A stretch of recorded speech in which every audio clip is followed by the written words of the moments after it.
اور چونکہ مسجد نبوی کے ممبر پہ، اور آپ کو یہ بھی سن کے حیرت ہوگی، وہ جمعہ کے دن ممبر پہ بیٹھ کے خطبے میں مولا علی کو گالیاں دیتے تھے، اور امام حسن اور امام حسین اس مسجد میں موجود رہتے۔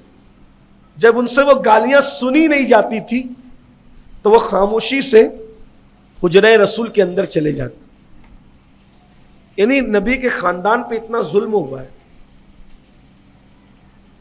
ایک طویل عرصہ گزرا، مروانیوں نے بہت ظلم کیا۔ اللہ کی پناہ، یعنی یزید کے بعد جو سلسلہ شروع ہوا ہے، بلکہ یزید سے جو سلسلہ شروع ہوا ہے، تقریباً 90 سال تک ظلم ہوتا۔ بلکہ ظلم کی داستانوں میں ایک داستان یہ بھی ہے کہ مسجد نبوی بڑی کرنے کے بہانے مروانیوں نے رسول اللہ کی اولاد کے گھر بھی چھین لیے، چونکہ حضور کے گھر سے ان کے گھر لگے ہوئے تھے، تو ہم مسجد بڑی کریں گے، گھر چھین لیے۔ انہوں نے کہا بھائی ہمارے پاس اب اور مکان نہیں ہے، تو ہمیں مکان کا انتظام کرنے دو، پھر اس کے بعد ہم جواب دیں گے۔ تو عین جمعہ کے دن گھر کی چھت گرا دی گئی، گھر کی چھت گرا دی۔ حالانکہ اسلام یہ کہتا ہے کہ اگر کافر بھی کا بھی گھر ہو تو مسجد میں ظلمن اس کا بھی گھر نہیں لے سکتے، یتیم کا بھی ہو، کسی کا بھی گھر۔ ہر مسلمان کو یہ حق ہے کہ وہ کہہ دے میں مسجد میں گھر نہیں دوں گا، کوئی اس کو کچھ نہیں کہہ سکتا، کچھ نہیں کہہ سکتا، اس کی ملکیت ہے۔ ظلمن چھین کر، زبردستی پریشر ڈال کر آپ کسی کا ہی مکان مسجد میں نہیں لے سکتے۔ خوشی سے اگر وہ بیچتا ہے تو لے لیں، نہیں بیچتا ہے تو آپ زبردستی خرید بھی نہیں سکتے، پریشر بھی نہیں بنا سکتے۔ مسجد مسجد ہے بھائی، مسجد بنانا یعنی مسجد کو لمبی چوڑی کرنا ہم پہ فرض نہیں ہے، لیکن انسان کے حقوق کو ادا کرنا ہم پہ فرض ہے۔ بلکہ جب حضور علیہ السلام مسجد نبی مدینہ شریف تشریف لائے اور مسجد نبی بنانا چاہی تو وہ 2 یتیم بچوں کی زمین تھی۔ حضور علیہ السلام نے کہا تم بیچو گے؟ کہا نہیں، ہم تو آپ کو ایسے ہی دے دیں گے۔ میں نہیں، ایسے نہیں لوں گا، میں قیمت ادا کروں گا۔ نہیں حضور، ہم آپ کے غلام ہیں، ہم ایسے ہی دیتے۔ کہا میں ایسے نہیں لوں گا، قیمت ادا کروں گا۔ وجہ، اگر آج میں نے یتیموں کی زمین لے لی تو کل نام نہاد مسلمان بھی کہیں گے حضور نے یتیموں سے تحفہ قبول کیا تھا مسجد کے لیے، وہ زبردستی یتیموں کی زمین پہ مسجد بنانے لگ جائیں گے۔ نہیں، میں پیسے دوں، اور حضور نے رقم ادا کی، اللہ کے رسول علیہ السلام نے رقم ادا فرمائی۔ تو یہ بھی ظلم ہوا اہل البیت پہ کہ مسجد کے نام پہ زمین طلب کی۔ انہوں نے کہا ہمارے پاس دوسرا گھر نہیں، ہم انتظام تو کریں، تو چھت گرا دی۔ جب چھت گری تو سیدانیوں کو، سید زادیوں کو، حضور کے خاندان کی ان بہوؤں کو، بیٹیوں کو اپنے آپ کو پردے میں چھپانے کے لیے حجرے سے نکل کر دوڑتے ہوئے غاروں کی طرف جانا پڑا، اور انہوں نے اپنا وقت گزارا۔ یہ حالات بھی گزرے، یہ حالات بھی گزرے۔ بہرحال ایک وقت تھا تو عرض یہ کر رہا تھا کہ مولائے کائنات امام حسن، امام حسین، ذکر اہل بیت پہ پابندی لگی ہوئی، کوئی ان پہ تقریر بھی نہیں کر سکتا تھا، ان کا ذکر بھی نہیں ہو سکتا، بہت کوشش کی گئی ذکر مٹانے کی۔ تو اس دور میں بزرگوں نے ہمت کی اور مولا علی پر پوری ایک کتاب لکھی۔ اس بزرگ کو دنیا امام نسائی کے نام سے جانتی، امام نسائی سیاہ ستہ میں سے تو 6ٹھی کتاب گنی جاتی ہے نسائی شریف، اس کے مصنف امام نسائی۔ اور کتاب لکھنے کے بعد دمشق کی جامع مسجد میں انہوں نے وہ کتاب پڑھ کے سنائی، فضائل علی۔ حالانکہ ان دنوں ملک شام میں، دمشق کے خاص شہر میں لوگ اتنی نفرت کرتے تھے، اتنی نفرت کرتے تھے کہ اپنے بچوں کا نام بھی علی، حسن اور حسین نہیں رکھتے تھے، اتنی نفرت تھی۔ تو جب دمشق کی جامع مسجد میں آپ نے ذکر علی کیا، آل البیت کا ذکر کیا، تو مجمع کے کچھ لوگ جو اہل البیت سے نفرت کرتے تھے، بغض کرتے تھے، وہ سب کے سب ڈنڈے لے کر کے اور ہتھیار لے کر کے ٹوٹ پڑے امام نسائی پر، اور اتنا مارا کہ ادمرا، اب ایسا لگا کہ مر گئے تو چھوڑ کے بھاگ گئے۔ تو جو اب ظاہر سی بات ہے کہ پبلک تو بہرحال ہر دور کی پبلک ہے. اب علامہ صاحب، محدث صاحب، امام صاحب نے مار کھائی تو سب چھوڑ کے ماننے والے بھی بھاگ گئے، کیونکہ ہماری قوم میں تو ٹکنے والے چند ہی ہیں نا، باقی سب نے تو بھاگنا ہی، سب بھاگ گئے. بہت مار کھائی، اور جب ادمرے، وہ تو نیتے تھے، کتاب لے کے بیٹھے تھے، پڑھے گئے، ہلکی ہلکی سانس چل رہی تھی، تو کچھ جو وفادار شاگرد تھے بیچارے وہ آئے اور دیکھا ہلکی ہلکی سانس چل رہی، کہا کہ حضرت اب کیا کریں؟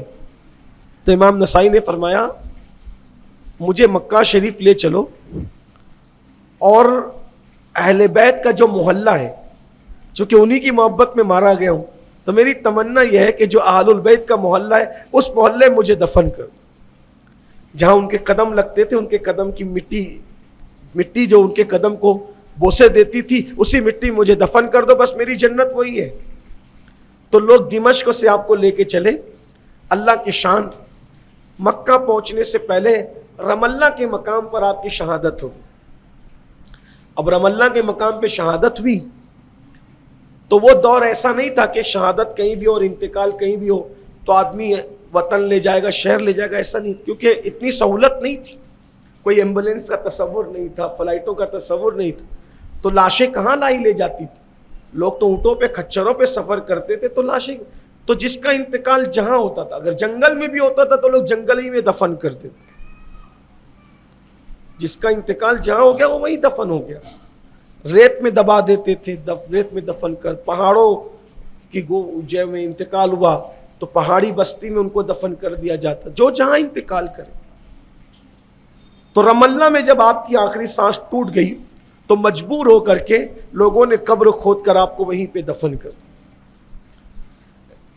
تو چونکہ آدمی جب تقریر کے لیے جاتا ہے تو کچھ بن سنور کے جاتا ہے، تو امام نسائی نے جب پلان کیا کہ بھئی میں فضائل مولا علی پڑھوں گا، آل البیت کے فضائل پڑھوں گا، تو انہوں نے خط بنایا تھا. تھوڑی تیار نہیں آدمی خط وط بنا، جمعہ میں آپ لوگ بھی ایسا کرتے، خط بنایا تھا، اور اسی دن ایسا ہو گیا اور پھر رستے میں شہادت ہو گئی تو آپ کو وہیں دفن کر. اب دفن کیا معاملہ ختم ہو گیا. لیکن اہل البیت کی محبت کا صلہ اللہ نے کیا دیا؟ بڑے سے بڑا آدمی ہو تو چند دنوں میں بھی اس کی ہڈیاں پگھل جاتی قبر میں، قبریں پلٹ جاتی ہیں.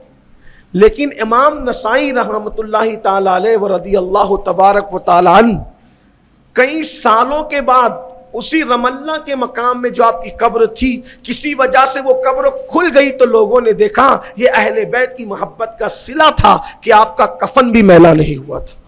اور جو آپ نے خط بنایا تھا، خط، وہ خط بھی جیسا کہ ویسے ہی تھا.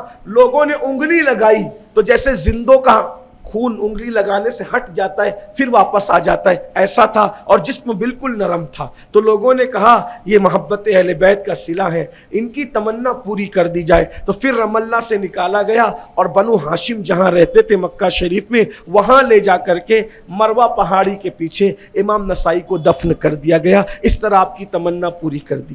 تو محبت اہل بیت کا صلہ یہ ہے کہ دنیا میں ایمان محفوظ رہے گا اور مرنے کے بعد انشاءاللہ کفن بھی محفوظ رہے گا. اس لیے اپنی اولاد کو اہل البیت کی محبت سکھاؤ، محبت اہل بیت کی تعلیم دو، ان کو تلقین کرو. اور یہ ایام جو چل رہے ہیں، اللہ اگر توفیق دے، روزانہ امام حسین کے نام پر ایصال ثواب، شہیدان کربلا کے ایصال ثواب کے لیے جو ہے وہ شربت بنائیے، شیرنی تقسیم کیجئے، یتیموں میں، بیواؤں میں کپڑے تقسیم کیجئے، صدقہ بانٹیے.